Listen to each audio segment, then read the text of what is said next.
Dalal Street ends Friday at a one-month low and ends lower for the second day in a row. Could the Nifty below 20-day moving average spell trouble for the bulls? And at current valuations, what kind of returns can we expect from the Nifty in 2023? And is the PSE index on the verge of a multi-decadal breakout? We discuss all that and much more in this week's edition of Editor's Roundtable. I'm Reema Tendulkar. With me is Prashant, Anuj, Nimesh and Nigel. Hi guys. We're actually a full team today.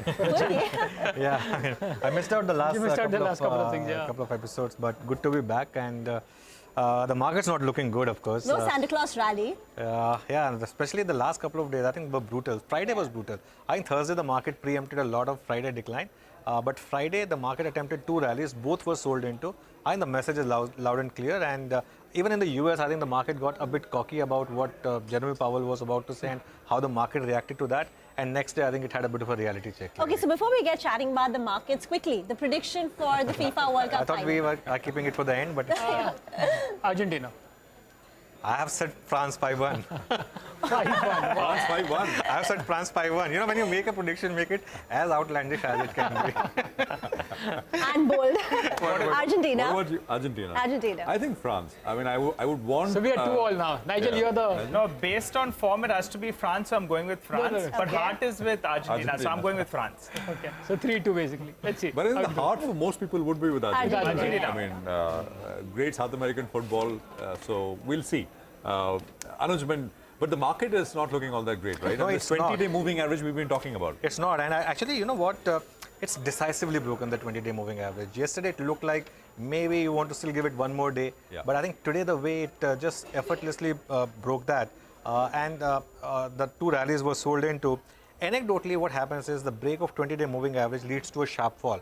And I think I have the numbers to back it. But before that, the Bank Nifty just about managed to close right at the 20-day moving average. In fact, the Bank Nifty's close was prevailing 20-day moving average. So I think that is still, you want to still give benefit of doubt to the Bank Nifty because it's the leadership index. But let's look at the last few instances of the 20-day moving average breakdowns.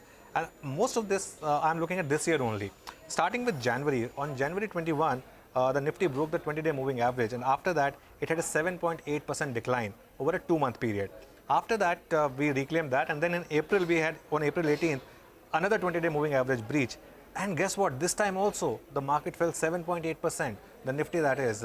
Though this time, the fall was a bit shorter in duration. Come June 13th, the Nifty again broke the 20-day moving average. And this time, the fall was 6.8%. Again, this time, the fall actually lasted for slightly longer duration. And this is what would give hope to the bulls that the next breach of 20-day moving average was a temporary one on August 29, when it breached it and fell only about 3% and bounced back immediately after that. So December 15th, we broke the 20-day moving average. We don't know where it's going from here, right? But if you look at the broader market, there are some signs that, most of the market indices are actually at or below the 20-day moving average. The mid-cap index is right at the 20-day moving average. Metals index is at 20-day moving average. FMCG index is very close to breaking it, just 0.5% above that. Indices which have already broken that, pharma, auto index, no prices for guessing, IT index, 3.5% below the 20-day moving average. The two indices which have managed to do well, capital goods, which till yesterday actually was almost at a lifetime high, is still 2% above its 20-day moving average. And again, no surprises for guessing, the strongest index, the PSU bank index, which is 5% above its 20-day moving average. So these are few indices. In terms of stocks, again, no surprises, HCL Tech, Infosys, the ones which are the weakest, below the 20-day moving average. Kotak as well, down about 4%. Stocks with strength, you have ONGC, IndusInd Bank, and Larsen & Toubro. Larsen, remember, even yesterday's trade made a lifetime high. Now, the stocks that I'm watching out for, which are at a make or break zone, right at the 20-day moving average. The close today was at the 20-day moving average. What are these stocks? You have SBI, you have HDFC Bank. Both of these stocks right at the 20-day moving average. You have Reliance, ITC, and ICICI Bank. The three stocks which have led the market rally, they're now 2% below the 20-day moving average. If these stocks correct a bit more, then I think you are in for a sharper correction. That's what the anecdotal data tells us. Let's see if this time it's different or not. What are you tracking, Reema? Well, I'm today talking about the correlation between the Nifty valuations and what in the past have been the kind of returns that we've seen when the valuations are at current levels. So currently, the Nifty is trading at valuations of 19.5 to 20 times. So over the last 2 decades, when the Nifty has been hovering around these valuations, what have been the expected one-year returns that we've seen. And we often hear from investors that Indian valuations are expensive, much higher than what emerging markets are trading at, and that makes them a little cautious in India. But what exactly are excessive valuations according to India's standards, historical standards? At what point does the risk-reward turn extremely unfavorable, right? That's what my piece is about. So let me start with the current valuation picture, right? Currently, as I said, we are at 19.5, 20 times, higher than the long period average, but we are not at the highest peak valuations. The peak valuations in the Indian markets from an Indian market context has been close to about 25 to 25.5 times. So here I'm breaking up the valuation versus the return argument into two buckets. One, valuations at expensive levels, frothy levels, and that I'm constituting at between 22 times to 25 times. Now, in the last 2 decades, there have been 4 instances when the Nifty has traded closer to that 23, 24, 25 times kind of valuations, and you would see in 3 of them, in 3 of these instances out of 4, the Nifty has given you a negative return. The worst has been, around the Lehman crisis when the Nifty fell close to about 50% in the next 1 year. These are the annual returns that we've seen when the Nifty is traded at these. Your best case has been only a 1% average forward return on an annual basis. So the point is, from an Indian market historical context, frothy valuations perhaps are closer to 23, 24 times, 25 times, and that's when the risk-reward has turned hugely unfavorable. Let's talk about India's current valuations, closer to 20 times. What has happened when we've hit these valuations in the past 2 decades? Well, as you can see, there are multiple instances when the valuations for a long period of time have been around that 20 to 22 times forward multiple.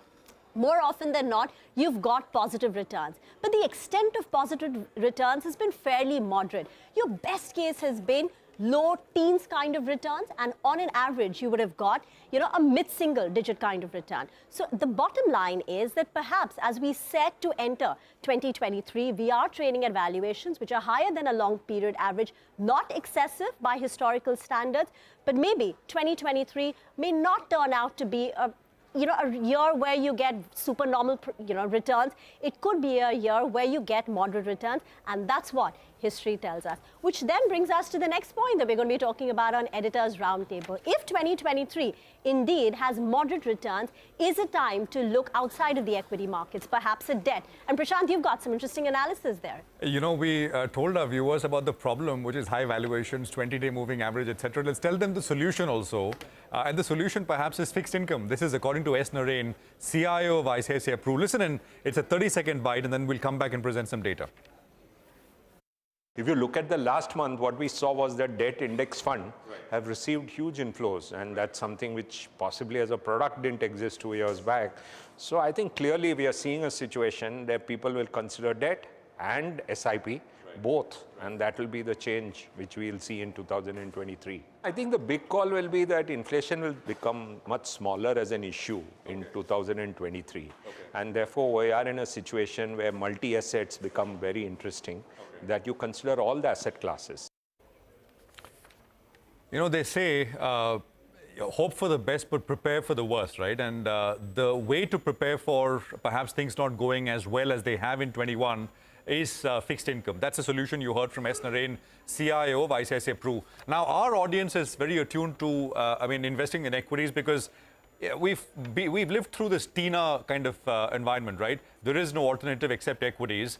But I think now you're getting to a point where fixed income instruments are getting to be attractive. They're vying for attention and they're competing for flows as well. Let me just quickly tell you, how interest rates have moved across a variety of fixed income instruments, starting from call rate to repo to 3-month, 6-month, 1-year commercial paper. You're basically now getting anything between 6% to 8%, 6 to 8%. And if I compare where these rates were on the 31st of March 2022, they're up anything on an average between 250 to 300 basis points. And this is just, F5 till date. So we've seen a pretty large jump. The graphics are on your screen. So where do you invest, right? You want to invest in debt, fixed income instruments. There are, we all know the Public Provident Fund. We know post office savings. We know tax-free bonds, fixed maturity plans. But there are debt mutual funds as well, which Nareen was essentially saying is perhaps the best way to go. And I'll get to why he thinks it's the best way to go. But before that, within debt mutual funds, I mean, I'm not going to go into all of them, but just focus on debt mutual funds, just the kind of debt mutual funds there are and the options which are available to you. So, the first is the overnight fund or the liquid fund. I mean, this is a product which largely, you can say it's like the savings bank account. You have excess money, you park it there, you take it out when you need it. I mean, the investment duration usually is between 1 and 7 days. It invests in overnight securities. By the way, Nareen made a point that liquid funds are now giving you 6.25 to 6.5% returns, and this is largely practically risk-free. So that's one. You want to sort of increase the time horizon a little bit. There are money market funds, and money market funds by definition, I mean, RBI rules don't permit them to invest in assets with maturities more than 12 months. They invest in things like commercial paper, certificates of deposits, treasury bills, etc. And here, I mean, I looked at what funds are yielding. The average is about 6.75%. Slightly longer duration funds. I mean, these are what you describe as up to 1 year kind of schemes. They fall in the bucket of low duration funds. They invest in all kinds of things. I mean, bank CDs, CPs, T-bills, GSECs, state government loans, etc., etc. Returns here are largely aligned to the 1 year certificate of deposit, which is between 7.5 to 7.6 odd percent or so. So, now you're getting to 7.5 and more kind of levels. And then you have the 1 to 3 year kind of category, which also yields about 7.5 odd percent in terms of returns. As I said, you can go longer, but over 3 years. There is a 3 to 5 year bucket, over 5 year bucket. But the point is, at this point, you don't know how the rate trajectory will really pan out. So there is always the option to invest in, say, for example, a 1 year fund or a 3 year fund and then sort of reinvest it. I mean, for longer if you think that it's yielding similar or better returns. Taxation, just a quick point on how taxation for debt mutual funds work. Taxation only on capital gains, and after, if you hold it for 3 years, you charge 20%, but with indexation benefits. There is higher liquidity as compared to investing directly in bonds. These are many of them are very, very liquid instruments. And of course, there is also the investment horizon, which is extremely flexible because, there's liquidity available when you want it on call. You can sell these units and redeem them as you want. So some amount of capital protection as we head into 2023. I think that's something to keep on your radar, explore a little bit more, talk to your investment advisor, and perhaps take some exposure as well. Back to Dalal Street, back to equities, where deals still remain very, very hot, Nigel. Well, that's right. We're drawing to the close of the year, but Dalal Street is up and buzzing. You can't take your eye off that. And this week itself, we had 3 big deals that were announced. So first up from the cement space, that's Dalmia Bharat. Well, they went ahead and they announced a deal. The other one is the pharma deal. That's between JB Chemicals as well as Glenmark Pharma. And the third part is TPG going ahead and picking up a subsidiary, the housing finance subsidiary of Poonawalla Finance. So let's start off with the Dalmia Bharat deal first. They went ahead, they got close to around 10 million tons from JP Associates and JP Power put it together. Now, the JP Associates assets, well, it's integrated. So it's a good deal for them. 5,600 crores they're paying. They're getting close to around 10 million tons. So that would mean an EV per ton of around $75 per ton, which is very attractive. And keep in mind, they get an entry into central India with more than 10% share. So they become a pan-India player, and they're close to doubling their capacity now in the next few years. From 37 million tons, they've been talking about 75 million tons. That puts them on course. The problem is there's an arbitration with the Ultratech Cement for one of the clinker units, that's 2.5 million tons. Part of those assets are in a JV with SAIL. SAIL has 24%, so will SAIL bargain hard. And the third part is, what about the additional capex they have to spend? What about the limestone and the land? So that's about Dalmia Bharat. The sheet was a little bit, first took it positively, then some bit of a pullback because of the negatives. Next up, the clearest deal. That's JB Chemicals as well as Glenmark Pharma. They picked up the Russell portfolio for around 315 crores. Remember, it's been sales of around 60 crores. So that deal is struck at around 5 times, sales, which is pretty good. It gives them the entry into the growing statin market and also makes it more popular among cardiologists. So that's why that were the positives that were viewed out there. The management spoke to us on CNBC-TV18. They said that the acquired portfolio gives margins of around 55%, which is good news. And in the next few years, from 60 crores, they look to take it to around 100 crores. Most of this will be funded via debt. And finally, Poonawalla FinCorp, well, they have sold their housing finance arm to TPG. That will be done for around 3,900 crores or thereabouts, which means the price to book value of close to around 3.5 times. Initially, the street said, well, it's a good deal. The problem is what's left. You're selling the secured part of your book, and the unsecured part of your book is there. You have a lap book as well as some pre-owned vehicle finance. So a little bit skittish on the developed pending book. So that's why the street was a little bit skittish. But otherwise, we had Adar Poonawalla who joined in. And he said that they're looking at improving ROE, ROA from here on. They're looking at growing the book by around 35 to around 40% or thereabouts. And they're saying they don't require any more capital. So big deals announced this week. Next week, we heard most of them on the on D Street. Absolutely, we heard plug my thing as well. We are plugging that in. We are plugging that in. Yeah, of course, congrats to you, Nimesh, on that. By the way, the point Prashant made about 7%, 7.5%, and I know a lot of people would scoff at that. Actually, this year, Nifty has done 3.65%. We get a lot, swayed by the recency bias of the last 2 or 3 months. Technically, this year, the market has not given you anything unless you were in the right stocks. And if you bought a Nifty basket, even this year, you would not be beating the fixed income by a lot. So this 7%, 8% risk-free is not something to scoff at. In fact, Neelkanth Mishra was making this point that, we've already had a lot of PE expansion. That's the only reason we've had a rally, not because of earnings expansion. So I think I take your point. I mean, I myself am looking at, putting some money in fixed income. And Naren was saying that it's already happening for the last 2 months. Non-SIP flows, a lot of it, because we are seeing this discretionary amount shrink to next to nothing. A lot of that is going into debt, and last month apparently was very large. And just personally as well, there are some instruments which a normal working class person as well should put. One is that VPF, the 2.5 lakhs that you get out there. The PPF, as well as if you have a daughter, then the Sukanya Samriddhi 1.5. So 5.5 to 6 lakhs, you're clearly getting an average of 7.5% or easy peasy. Next 8 years, that money doubles. And Nigel said normal people, right? Not Nigel, right? Me, I'm doing it. If you have 2 daughters, You're lucky. Okay, we'll take a break now. Up next, of course, we'll be joined by Rahul Arora, CEO of Nirmal Bang Institutional Equities, to give his view on Dalal Street and, of course, a lot of individual stocks.